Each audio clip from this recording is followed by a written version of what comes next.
जय श्री राम मित्रों, जय माँ भवानी। आप सभी का हृदय से स्वागत है रामायण राम कथा में। राम कथा सुनने और देखने वाले मेरे सभी प्रियजनों को मेरा कोटि कोटि प्रणाम। सभी माताओं और बड़े बुजुर्गों को मेरा कोटि कोटि प्रणाम। सभी साधु संतों ऋषि मुनियों के चरणों में मेरा कोटि कोटि प्रणाम। जय जय सीताराम। बोलिए सियावर रामचंद्र की जय। पवन सुत हनुमान की जय। राधे श्याम की जय। गौरा मात की जय। भोलेनाथ की जय। गौ माता की जय। सत्य सनातन धर्म की जय। संत समाज की जय। अपने अपने माता पिता की जय। अपने अपने गुरु भगवान की जय। जय जय सीताराम। धर्म की जय हो, अधर्म का विनाश हो, प्राणियों में सद्भावना हो, विश्व का कल्याण हो, भगवान का अवतार हो। गौ माता की जय, भारत माता की जय। हर हर महादेव। जय श्री राम मित्रों, कैसे हैं आप सब। आशा करती हूँ माता रानी की कृपा से आप सब आनंद से और मंगलमय होंगे। जय श्री राम। मित्रों, आप सब रामायण राम कथा तो सुनते ही हैं, तो हमने सोचा चलो राम कथा रामायण के साथ साथ हम आप सबको थोड़ी सी हंसी ठिठोली करने के लिए हम आज से आपको एक कहानी सुनाया करेंगे हर शनिवार और मंगलवार रामायण राम कथा के होने के बाद, आरती के बाद। यदि आप सब इच्छुक हैं, जिस तरीके से आप रामायण राम कथा सुनते हैं, तो आप सभी कहानी भी सुने, क्योंकि हमें हमारे जीवन में ज्ञान के साथ साथ थोड़ा सा हंसी और अपने अपनों के साथ हंसना, हंसी ठिठोली करना भी बहुत आवश्यक होता है। जरूरी नहीं है कि जीवन में हम हमेशा हर समय गंभीर ही रहें। थोड़ा ज्ञान ध्यान के साथ साथ प्रभु की चरणों में वंदना अर्चना के साथ साथ हमें थोड़ा अपनों के साथ हंसी ठिठोली भी करनी चाहिए। तो मित्रों, हम रामायण के अंत में एक कहानी सुनाएंगे, बहुत ही सुंदर सी। तो आप सब रामायण भी सुने और बाद में राम कथा के बाद हमारी कहानी भी सुने। तो आइए मित्रों, अब हम श्री रामायण जी का शुभारंभ करते हैं। जय श्री राम।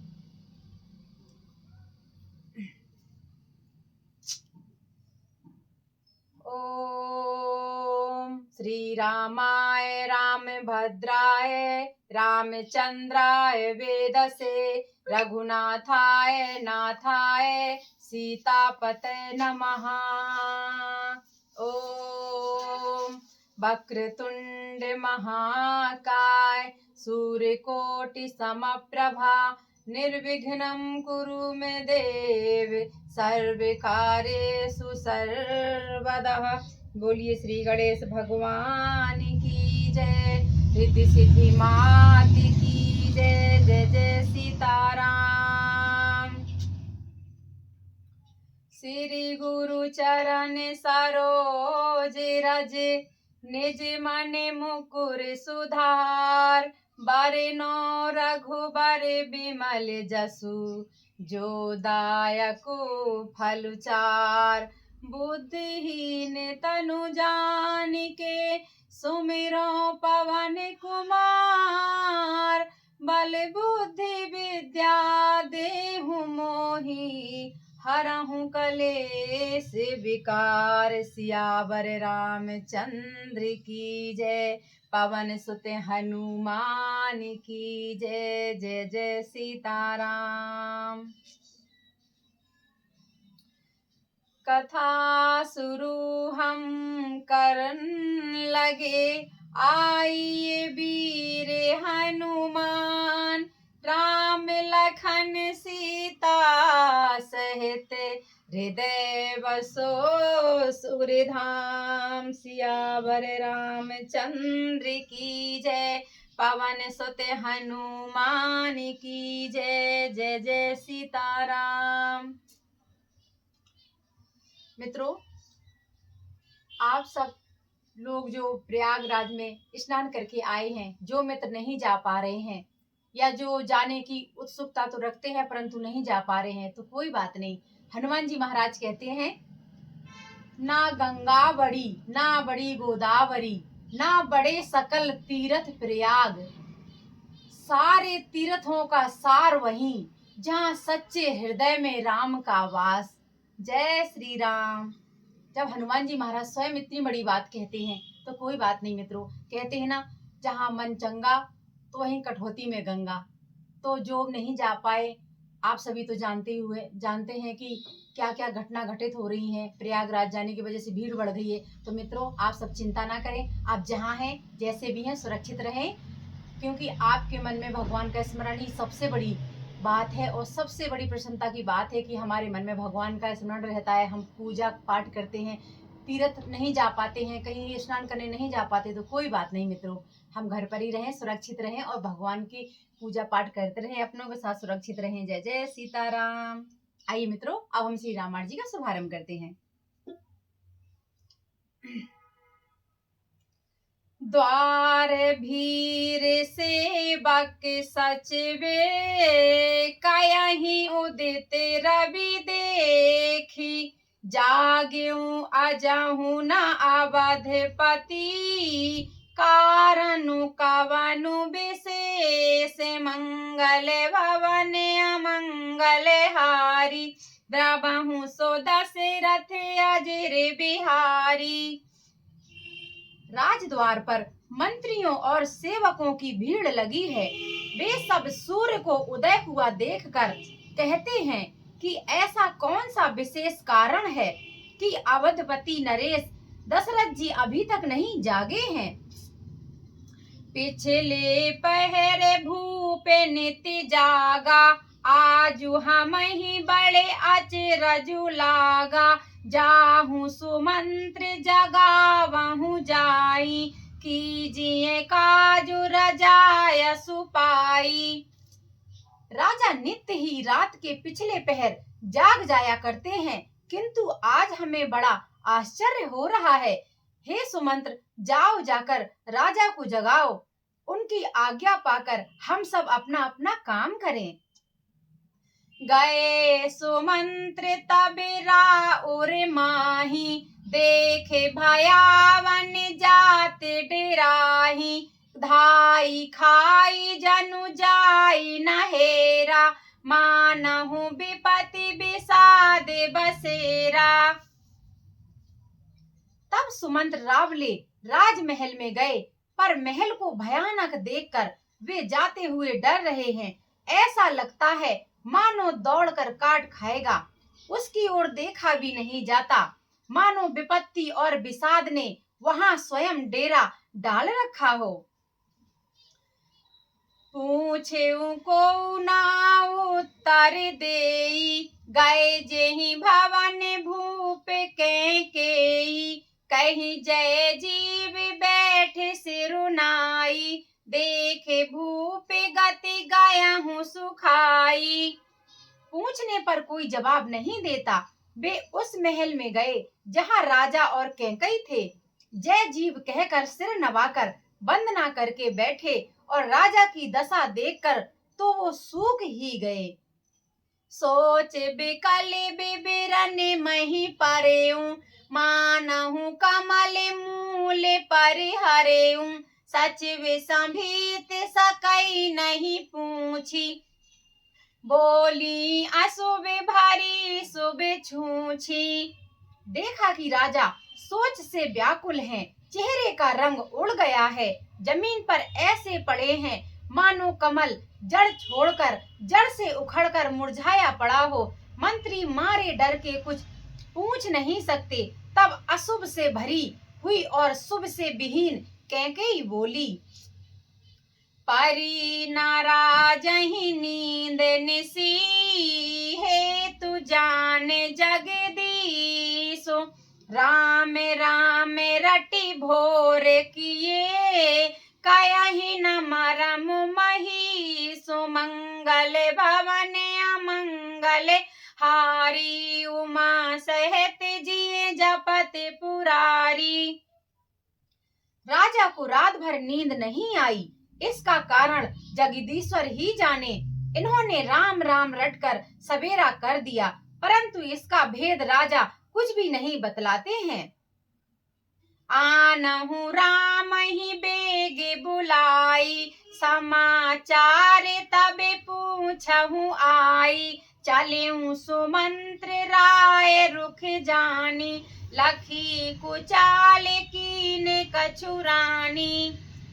तुम जल्दी राम को बुला लाओ, तब आकर समाचार पूछना। राजा का रुख जानकर सुमंत्र जी चले, समझ गए कि रानी ने कुछ कुचाल की है। सोच बिकल मगे परहि न पाऊं, राम ही बोली कयहि कराऊं। और धरि धीरज गयऊं दुआरे, पूछहि सकल देखे मनु मारे। सुमंत्र सोच से व्याकुल हैं, रास्ते पर पैर नहीं पड़ता, आगे बढ़ा नहीं जाता। सोचते हैं राम जी को बुलाकर राजा क्या कहेंगे। किसी तरह हृदय में धीरज धरकर वे द्वार पर गए। सब लोग उनको मन मारे उदास देखकर पूछने लगे, समाधान करे सो सबही का, गयाऊं जहाँ दिन करे कुल टीका। राम सुमंत्र ही आवत देखा, आदरु कीन पिता सम लेखा। सब लोगों का समाधान करके किसी तरह समझा बुझाकर सुमंत्र वहां गए जहां सूर्य कुल के तिलक श्री रामचंद्र जी थे। श्री रामचंद्र जी ने सुमंत्र को आते देखा तो पिता के समान समझकर उनका आदर सम्मान किया। निरखे बदनु कहे भूपे रजाई, रघुकुल दीपहि चले लेवाई। राम को भांति सचिव संग जाहि, देखे लोग जह तह बिल खाही। श्री रामचंद्र जी के मुख को देखकर और राजा की आज्ञा सुनाकर वे रघुकुल के दीपक श्री रामचंद्र जी को अपने साथ लिवा ले चले। श्री रामचंद्र जी मंत्री के साथ बुरी तरह से बिना किसी लवाज में के जा रहे हैं। यह देखकर लोग जहां तहां विषाद कर रहे हैं। जाई दिखे रघुवंश मणि, नरपति निपट कुसाजु। सह में पारे उलख सिंह नहीं, मनहु वृंद गजराजु। मंगल भवन अमंगल हारी, उमा सहित जी जपत पुरारी।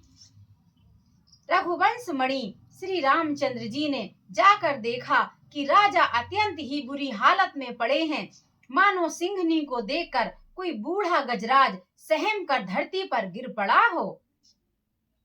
सूखहि अधर जरई सब अंगु, मनहु दीन मनहीन बुहंगु। सरसु समीप दीखे कैकेयी, मानहु मीचु धरी गन लेई। राजा के होंठ सूख रहे हैं और सारा शरीर जल रहा है, मानो मणि के बिना सांप दुखी हो रहा हो। पास ही क्रोध से भरी कैकेयी को देखा, मानो साक्षात मृत्यु ही बैठी हो, राजा के जीवन की अंतिम घड़ियां गिन रही हो। करुणामय मृदु राम सुभाऊ, प्रथम देखे दुख सुना न काऊ। तदपि धीर धरि समय विचारी, पूछी मधुर बचन महतारी। श्री रामचंद्र जी का स्वभाव कोमल है और करुणामय है। उन्होंने अपने जीवन में पहली बार यह देखा। इससे पहले कभी उन्होंने दुख सुना भी नहीं ना था, तो भी समय का विचार करके हृदय में धीरज धरकर उन्होंने मीठे वचनों से माता कैकेयी से पूछा, मोहि कहूँ मातु तात दुख कारण, करऊं जतन जेहि होई निवारण। सुनहु राम सब कारण एहु, राजहि तुम्हें पर बहुत स्नेहु। हे माता, मुझे पिताजी के दुख का कारण कहो, ताकि जिससे उसका निवारण हो, दुख दूर हो, वह यत्न किया जाए। कैकेयी ने कहा, हे राम सुनो, सारा कारण यही है कि राजा का तुम पर बहुत ही ज्यादा स्नेह है। देने कहे मोहि दुई बरदाना, मांगे जो कछु मोहि सुहाना। सो सुने भाइयों भूपे और सोचू, छाड़ न सकहीं तुम्हारे संकोचू। इन्होंने मुझे 2 वरदान देने को कहा था। मुझे जो कुछ अच्छा लगा वही मैंने मांगा। उसे सुनकर राजा के हृदय में सोच हो गया, क्योंकि ये तुम्हारा संकोच नहीं छोड़ सकते। सुते सने हैं इते बचनु उते, संकट पारे नरेसु।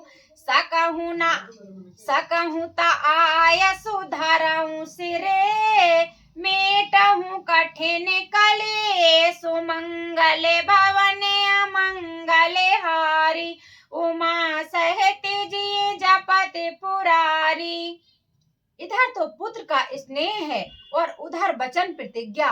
राजा इसी धर्म संकट में पड़ गए हैं। यदि तुम कर सकते हो तो राजा की आज्ञा सिरोधार्य करो और इनके कठिन कलेशों को मिटाओ। निधि रख बैठ कयहीं कटुबानी, सुनते कठिनता अति अकुलानी। जीभ कमान बचन सरे नाना, मनहु महीप मृदु लक्ष्य समाना। कैकेयी बेधड़क बैठी ऐसी कड़वी वाणी कह रही है, जिसे सुनकर स्वयं कठोरता भी अत्यंत व्याकुल हो उठी। जीव धनुष है, वचन बहुत से तीर हैं और मानो राजा ही कोमल निशाने के समान है। जनु कठोर पनु धरे शरीरु, सिकई धनुष विद्या बरे बीरु। सबु प्रसंगु रघुपति सुनाई, बैठी मनहु तनु धरि निठुराई। इस सारे साज समाज के साथ मानो स्वयं कठोरपन श्रेष्ठ वीर का शरीर धारण करके धनुष विद्या सीख रहा हो। श्री रघुनाथ जी को सब हाल सुनाकर वह ऐसे बैठी है मानो निष्ठुरता ही शरीर धारण किए हुए हो। मने मुस्काई भाने कुले भानु, राम सहज आनंद निधानु। बोले बचन विगत सब दूषण, मृदु मंजुल जन बान विभूषण। सूर्य कुल के सूर्य स्वाभाविक ही आनंद निधान श्री रामचंद्र जी मन में मुस्कुराकर सब दूसरों से रहित ऐसे कोमल और सुंदर वचन बोले, जो मानो वाणी के भूषण ही थे। सुनो जननी सोई सुते बड़े भागी, जो पितु मातु बचन अनुरागी।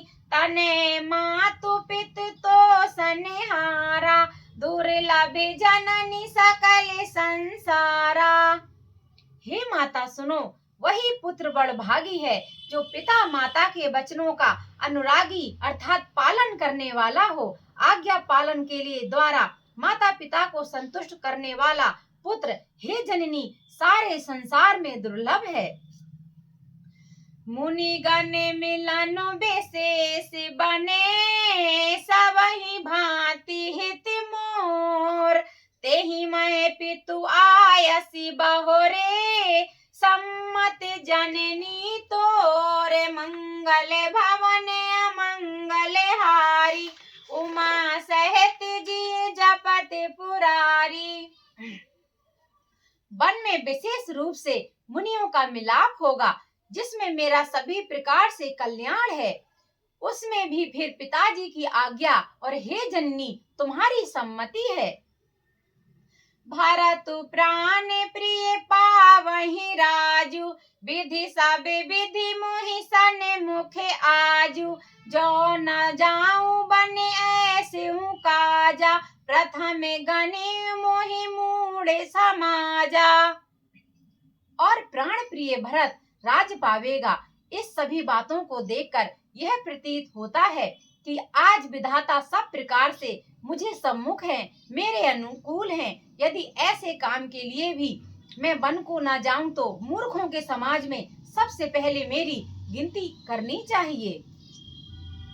से वहीं अरडु कलप तरु त्यागी, परिहरि अमृत लेहि बिसु मांगी। तेऊ न पाई असे समाऊ चुकाही, देख बिचारे मातु मन माही। जो कल्प वृक्ष को छोड़कर ऋण की सेवा करते हैं और अमृत त्याग कर विष मांग लेते हैं, हे माता तुम मन में विचार कर देखो, वे महामूर्ख भी ऐसा मौका पाकर कभी नहीं चूकेंगे। अब एक दुखी मोहि विशेषी, निपट बिकल नर नायक देखी, थोरही बात पितहि दुख भारी, होति प्रतीत न मोहि महतारी। हे माता मुझे एक ही दुख विशेष रूप से हो रहा है, वह महाराज को अत्यंत व्याकुल देखकर इस थोड़ी सी बात के लिए ही पिता को इतना भारी दुख हो। हे माता मुझे इस बात पर विश्वास नहीं होता।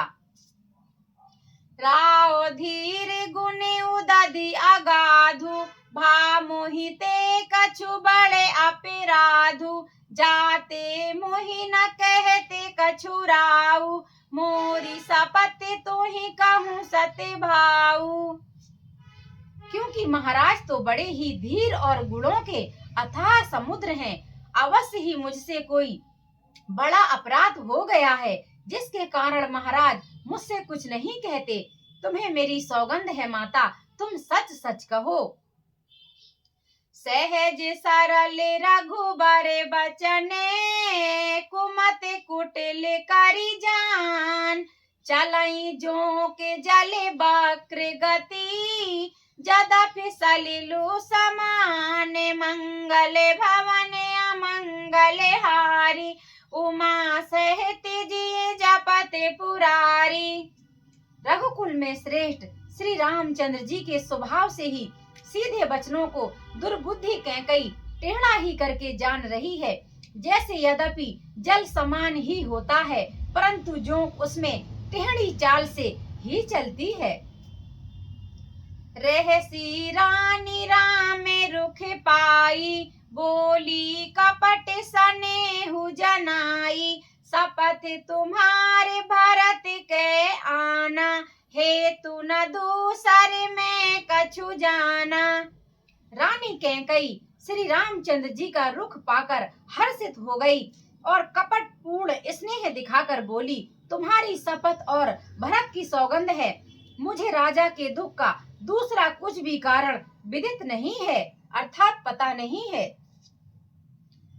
तुम्हें अपराध जोग नहीं ताता, जननी जनक बंधु सुख दाता, राम सत्य सब जो कछु कया हूँ, तुम्हें पितु मातु बचन रत आया हूँ। हे तात तुम अपराध के योग नहीं हो, तुमसे माता पिता का अपराध बन पड़े यह संभव नहीं है। तुम तो माता पिता और भाइयों को सुख देने वाले हो। हे राम तुम जो कुछ कह रहे हो सब सत्य है, तुम पिता माता के वचनों के पालन में तत्पर हो। पिता ही बुझाई कहूँ बलि सोई, चौथे पन जेहि अज सुना होई, तुम्हें समय सुवन सुकृति जेहि दीन है, उचित नता सुनिरादरु कीन है। मैं तुम्हारी बलिहारी जाती हूँ, तुम पिता को समझाकर वही बात कहो जिससे चौथेपन में अर्थात बुढ़ापे में इनका अपयश ना हो। जिस पुण्य ने इनको तुम जैसे पुत्र दिए हैं उसका निरादर करना उचित नहीं है। लागहि को मुखे बचन शुभ कैसे, मांगहि गया दिक तीरथ जैसे, राम ही मातु बचन सब भाए, जिमे सूरी सारी गति सलिले सुहाए। कैकेयी के बुरे मुख में ये शुभ वचन कैसे लगते हैं, जैसे मगध देश में गया आदिक तीर्थ श्री रामचंद्र जी को माता कैकेयी के सब वचन ऐसे अच्छे लगे जैसे गंगा जी में जाकर अच्छे बुरे सभी प्रकार के जल शुभ सुंदर हो जाते हैं। गई मूर्छा राम ही सुमरन पे फिर, गई मूर्छा राम ही सुमिरे न पे फिर करवट लीन, सच विराम में आगे मन कहीं, विनय समय सब कीने, मंगल भवन अमंगल हारी, उमा सहित जिए जपत पुरारी। जय जय सीताराम। बोलिए सियावर रामचंद्र की जय, पवन सुत हनुमान की जय। जय जय सीताराम। मित्रों, हम अपनी रामायण राम कथा को यहीं विराम करेंगे। जय श्री राम। आइए मित्रों, अब हम श्री रामायण जी की अब आरती करेंगे। आरती श्री रामायण जी की, कीरत कलित ललित सिया पी की, गावत ब्रह्मादिक मुनि नारद, वाल्मीकि विज्ञान विशारद, सुख सनकादि शेष अरु सारद, वरन पवन सुत कीरतनी की। आरती श्री रामायण जी की, गावत वेद पुराण अष्टदश छौ शास्त्र सब ग्रंथन को रस, मुनि जन धन संतन को सरवस, सारे अंश सम्मत सभी की। आरती श्री रामायण जी की, गावत संतत शंभु भवानी, अरुघट संभव मुनि विज्ञानी, व्यास आदि कवि वर्ज बखानी, कागे भुसुंड गरुड़ के ही की।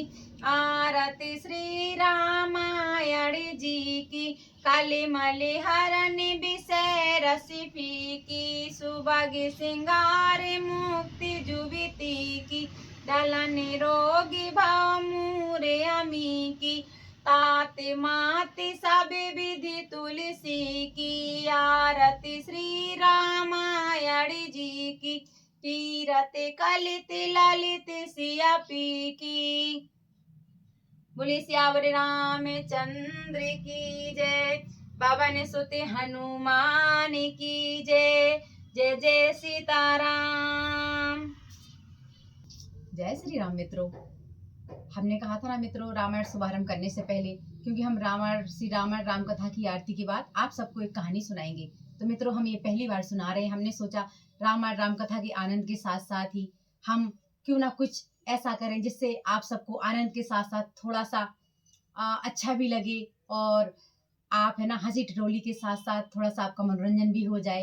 रामायण राम कथा ज्ञान के साथ साथ प्रभु की कृपा तो है ही। हमने सोचा अपने मित्रों के साथ, अपने बड़ों के साथ कहानी कहेंगे तो आप सभी को अच्छा लगेगा। तो मित्रों, हमने बस इसी कारण से हम जो कहानी सुनाने जा रहे हैं वो एक पिता और उनकी 5 पुत्रियों की है, जो अपनी सूझबूझ और बुद्धि से एक बड़ी समस्या को टाल देते हैं। तो आइए मित्रों, हम अपनी कहानी को शुभारंभ करते हैं। मित्रों, ये कहानी है, एक छोटे से गांव में एक राजा राज करता था। वो राजा बहुत ही क्रूर था, अत्याचारी था। वो औरतों से नफरत करता था, उसे औरतें पसंद नहीं थी, तो वो सारी गांव की औरतों को पकड़ करके अपने जेल में डाल दिया करता था और पूरे गांव पर अत्याचार करता था। उसका यही काम था, सारे गांव की औरतों को पकड़ पकड़ करके वो काम करवाता था, अत्याचार करता था, और जो उनकी जेल वगैरह वहाँ डाल दिया करता था।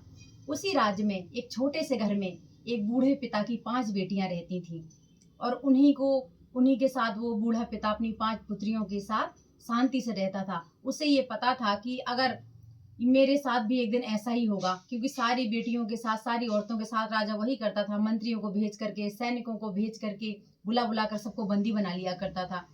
वो बूढ़ा पिता थोड़ा चतुर था।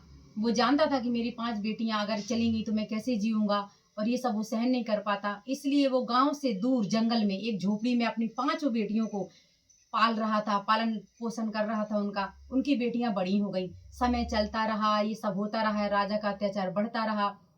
एक दिन राजा को अचानक से पता लगा कि ये बूढ़ा व्यक्ति अपनी 5 बेटियों के साथ जंगल में रहता है।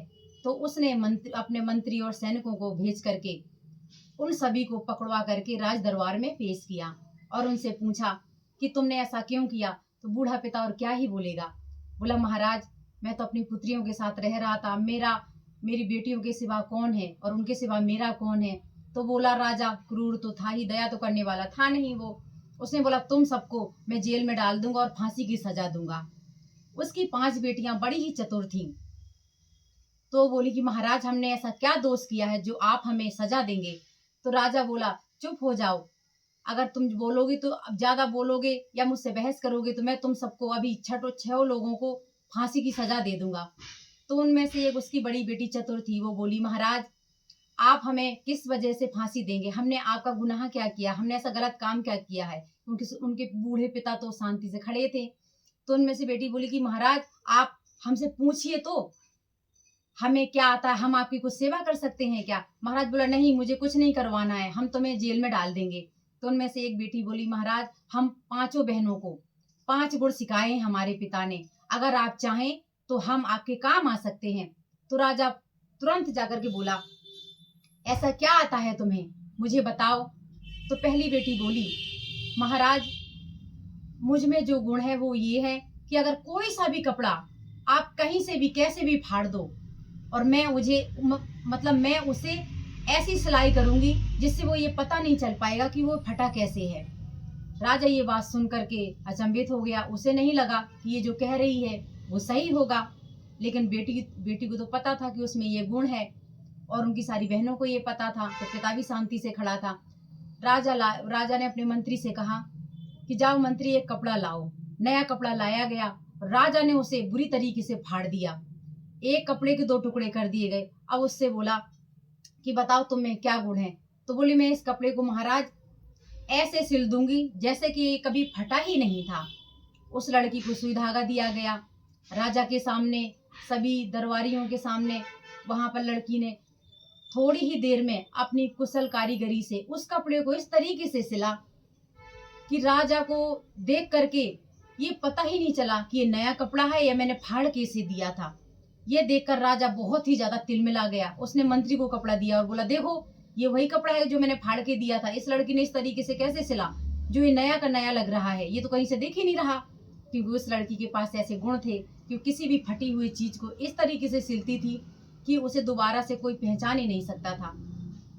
ये देख करके वो बहन बोली कि महाराज मेरी एक और बहन में ये बहुत ही सुंदर गुण है, वो बहुत सुंदर खाना बनाती है। तो राजा बोला अच्छा क्या तुम सारे के सारे जादू टोना करते हो।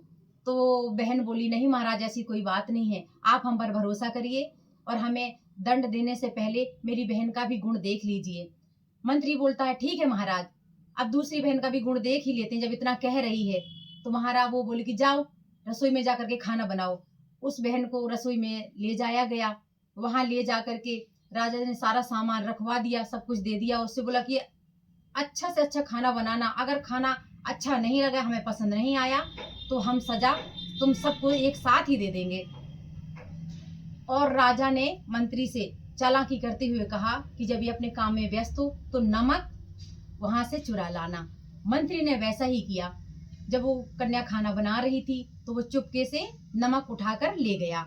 अब वो खाना बनाते बनाते उसे नमक की जरूरत पड़ी, सब प्रकार से उसने खाना बनाया, अच्छा किया, लेकिन नमक नहीं था। तो वो चिंतित हो गई, कितनी बड़ी राजा की रसोई में नमक कैसे नहीं है, उसे कुछ सूझ नहीं आया। तो उसने अन्य देवता से प्रार्थना की। उसके पास ये कुशल कारीगरी विद्या थी कि वो खाना कैसा भी हो, चाहे सामान कम पड़े चाहे कैसा भी हो, उस खाने को उसके पास अच्छा स्वादिष्ट बनाने की विद्या थी। उसने अन्य देवता से प्रार्थना की और खाना बहुत ही सुंदर और स्वादिष्ट बना दिया।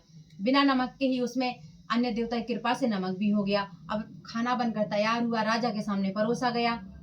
राजा ने चखा, राजा को खाना बहुत ही पसंद आया, बहुत ही सुंदर बना था। उसने चुपके से मंत्री को बुला करके पूछा कि मैंने नमक चुराने के लिए बोला, तूने किया? मंत्री बोला महाराज मैंने तो चुरा लिया था। राजा बोला परंतु इसमें तो नमक ठीक ठाक मात्रा में है, ये सब बहुत ही सुंदर भोजन बना है। ये सब देखकर राजा चिढ़ गया और बोला इन सभी 6 लोगों को ले जाओ और कल फांसी दे देंगे। ये सब सुनकर के 2 बहनें चुप थी, लेकिन उनमें से एक बहन चिल्लाकर बोली महाराज हमने क्या गलती की है, मेरी पहली बहन ने पहली आपकी जो शर्त वो पार कर दी, दूसरी बहन ने इतना अच्छा खाना बनाया, अब ऐसा क्या हो गया। तो बोले कि तुम्हारी बहन ने मेरी पूरी रसोई, राजमहल की सारी रसोई गंदी कर दी, अब तो तुम्हें सजा मिलेगी ही मिलेगी और तुम सब जाने क्या जादू टोना करते हो।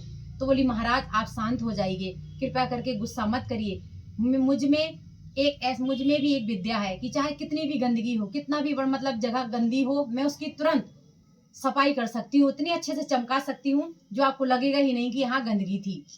तो मंत्री हंस करके बोला, इतने बड़े राजमहल की रसोई, इतनी सारी दासियां मिलकर के सारा दिन लग जाता है, फिर भी साफ नहीं कर सकती, तुम कर दोगी? बोली महाराज मुझे 1 घंटे का समय दीजिए, मैं 1 घंटे में आपकी रसोई को चमका दूंगी। मंत्री बोला महाराज करने दो इसको, देख लेते हैं ये क्या करती है 1 घंटे में। जो दासियां पूरे दिन में रसोई को साफ नहीं कर पाती हैं, ये कैसे कर लेगी? तो वो गई, उसे जल देवता की कृपा थी उस पर, वो गई रसोई में, उसने 1 घंटे के अंदर ही पूरी रसोई को एकदम चमाचम चमका दिया। जब राजा और मंत्री ने ये सब देखा तो अब तो वो बुरी तरीके से चिढ़ गया था तीनों बहनों से, और वो उसने कहा कि मंत्री को अब तुरंत आदेश दिया कि इन सबको अभी के अभी ले जाओ और तुरंत कल इसको इन सबको फांसी देंगे। तो उनमें से एक बहन बोली महाराज आप इतने दुष्ट क्यों हैं? हमारे बिना किसी गलती के, बिना किसी अपराध के आप हमें दंड दे रहे हैं, वो भी मृत्यु दंड, हमने किया क्या है? तो बोले चुप हो जाओ, तुम जैसी जादू टोना करने वाली बहनों को मैं बर्दाश्त नहीं कर सकता अपने राज में। वो लड़की अब ये सोच करके परेशान हो गई, वो पांचों बहनें कि अब तो हमें मौत मिलनी निश्चित ही है, क्योंकि राजा इतना दुष्ट ही था। तब उसकी बहन बोली चौथी कि महाराज क्या आपके यहाँ दया धर्म तो है नहीं, तो कम से कम मरने वाली की अंतिम इच्छा तो पूरी कर ही दो। राजा बोला अब ऐसा कुछ नहीं होला, हम यहाँ पर अब ऐसा कुछ नहीं होगा। तो महाराज बोली कि महाराज नहीं, मेरी एक अंतिम इच्छा तो पूरी कर दो, इतना तो आप कर ही सकते हैं। तो मंत्री बोला महाराज इसकी अंतिम इच्छा तो पूछ लीजिए कि क्या है, मरने वाली की एक अंतिम इच्छा पूरी कर ही देते हैं। तो महाराज बोला बताओ तुम अपनी अंतिम इच्छा क्या है? तो बोली महाराज मुझे एक बरगद का बीज चाहिए, बरगद के पेड़ का, और एक गमला गीली मिट्टी का चाहिए। तो मंत्री बोले इसका तुम क्या करोगे? बोले महाराज ये मेरी आखिरी इच्छा है, फिर आप चाहे तो हमें कल फांसी दे दीजिएगा, हमें कोई चिंता नहीं है। उस लड़की की इच्छा पूरी की गई, उसे एक गमला गीली मिट्टी से भरा हुआ दिया गया, एक बरगद के पेड़ का बीज दिया गया, और उन सबको, पांचों बहनों को और उनके पिता को जेल में डाल दिया गया, कारागार में। अब ये सब देख करके उनका पिता बहुत ही दुखी हुआ कि मैंने बचपन से अपने बच्चों को अलग पाला, छुप करके मैंने अपने बच्चों को बड़ा किया, फिर भी इस दुष्ट राजा ने हमें ढूंढकर आज हमें सजा दे ही दी। हमने अपना पूरा जीवन नहीं जी पाया, मैंने क्या क्या सपने देखे थे अपनी बच्चियों के लिए, और कुछ नहीं हो पाया, और आखिरकार राजा ने हमें पकड़ लिया और आज कारागार में हमें डाल दिया। रात भरी बीतने वाली, सुबह हमें फांसी दे दी जाएगी। ये सुन करके जो बहन थी जिसने गमला और बरगद के पेड़ का बीज मंगाया था, बोली पिताजी आप चिंता मत करो, आज ही रात में कुछ देर बाद हम यहाँ से निकल के चले जाएंगे। तो पिता बोला बेटी ऐसा क्या होगा, ऐसा क्या करोगी तुम जिससे हम बच के निकल जाएंगे? बोली पिता आप भूल गए, आपने ही तो हमें शिक्षा दी थी, मेरे पास वो जादू है जिससे मैं अपनी इच्छा अनुसार छोटे से भी पेड़ को बड़ा कर सकती हूँ। मैं इसलिए तो मैंने बीज मंगाया था ताकि मैं गीली मिट्टी में इसको डालूं और अपनी इच्छा शक्ति अनुसार इसे मैं बड़ा कर सकूं। तो बोले पिताश्री आज हम रात को जब ये सब लोग पहरी वगैरह सो जाएंगे तब मैं अपनी इच्छा शक्ति के अनुसार बड़ा सा पेड़ करूंगी जो काल कोठरी को चीरते ऊपर तक हमें ले जाएगा और हम सब उसी में बैठ जाएंगे। ये सुन करके सब बहनें बोली हम बैठ तो जाएंगे पेड़ पर, लेकिन हम बाहर कैसे भागेंगे, उससे हम इतने बड़े पेड़ से कूदेंगे कैसे? तो छोटी बहन उसकी बोली, जोकर बहन बोली चिंता मत करो बहन, मेरे पास ऐसी शक्ति है कि मैं अपने बालों की चोटी को जितना चाहे उतना लंबा कर सकती हूँ।